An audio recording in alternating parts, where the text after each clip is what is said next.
Was there a role of Gandhi in making Bharat to India? I don't think there is any individual whose balance sheet reads perfectly assets and zero liabilities, to put it in your language. Individuals are mixed bags.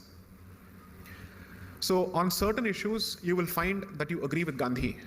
On certain issues, you will never be able to agree with Gandhi. I refuse to call him Mahatma. I've never called him Mahatma. I will not call him Mahatma. For me, he's just Mohandas Karamchand Gandhi. I don't think you should deify someone so much. If Sri Rama can be criticized, why should Gandhi not be criticized? Is Gandhi bigger than Rama, who he worshipped? He's not. And he was a politician, not a saint. He was a politician, not a saint. Remember that. Keep telling yourself that each time you're tempted to worship a politician, regardless of whoever he is or she is. I mean, from a land of Dravid Nadu which speaks of rationality and which was falling at the feet of politicians, I mean, it's surprising that they speak of rationality. They will not fall at the feet of gods, but they'll fall at the feet of politicians. That is the hypocrisy of Dravidianism. Coming to your question, you have to realize that he had his notions of dharma which were fairly clear in certain respects. However, the problematic part of his history is his attitude towards the riots. And you don't have to go to the riots of, let's say, during the partition of 1946-47, the direct action day riots, nothing. You just read his reactions to the Mopla riots of 1921. And this gentleman was giving the same advice to the Jews as he was giving to the Hindus. He was asking the Jews to walk into the gas chambers. He was asking the Hindus to go and die. He said this as much in both places. I think he needed professional help at some stage. Simply because someone who is asking a community to surrender itself to mass slaughter is not speaking from a position of responsibility at the very least. Whether he's speaking from a position of sanity or not, I leave it to your best judgment. If I decide to say I will sacrifice my life in the interest of peace, that's a decision that I take with respect to me. The consequences are for me alone to face. I have no right to ask a community to sacrifice itself at the altar of peace.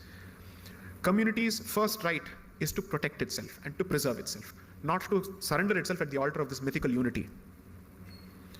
So therefore, there are some serious problems. So in the context of Gandhi versus Jinnah, I would say there is a problem with his assessment of the situation. In the context of Gandhi versus Ambedkar, you will be surprised that he gave fantastic responses to some of Ambedkar's positions.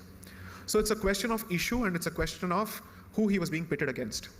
So I believe that he is a mixed bag, but the net result is perhaps he has induced a certain degree of servility and docility in the community, which is the serious problem. The Hindu Kshatra spirit should have been revived. So as part of the second book, which the pre-order link is just out, it's called India, Bharat and Pakistan, the constitutional journey of a sandwiched civilization. India, Bharat and Pakistan, that's the title of the book, which is Bharat is stuck between India and Pakistan. As far as the revolutionary movement is concerned, you should see how from 1857 onwards, right until the 1940s, there are parallel armed resistance movements across the country, Bengal and Punjab being two focal points or foci. The amount of trouble that they gave to the British. In 1909, which is when the concept of separate electorates for Muslims was introduced under what is known as the Winter Morley reforms, bomb blasts in, the year starts with bomb blasts in Bengal, both Bengals, because by then Bengal has been partitioned into Bengal and Eastern Bengal and Assam. So bomb blasts there. An attempt at the life of the Viceroy in Ahmedabad. Ambala is seeing bomb blasts. Persons and public prosecutors and policemen who are trying cases against revolutionists were murdered and killed in broad daylight. Daring activities. Today you call them terrorism, but I call it revolutionaries. The amount of effort that they put in. Sri Aurobindo was a revolutionary at the end of the day before he became a saint. He was arrested in the Alipur bomb case because he was actively participating in bomb manufacturing. I'm proud of that legacy. I will not run away from that legacy. If I have to choose between his legacy and Gandhi's legacy, I will always go with Sri Aurobindo. Hindutva is not the product of Savarkar, it is the product of three people first, in fact 4 people first. Lala Lajpat Rai, Bal Gangadhar Tilak, Bipin Chandra Pal and Sri Aurobindo. Because these were the first people to have a serious disagreement with the Congress's peaceful policy with the British. Saying you're asking for equal rights from a colonizer, you must be crazy. The man doesn't even think of you as being racially equal. How is he going to treat you as an equal subject of rights? I focus on these parts of the history as part of the second book. That period witnessed a lot of people. So some people who we worship out of convenience may have certain negative aspects to them. And some people who we hate may have certain positive aspects to them.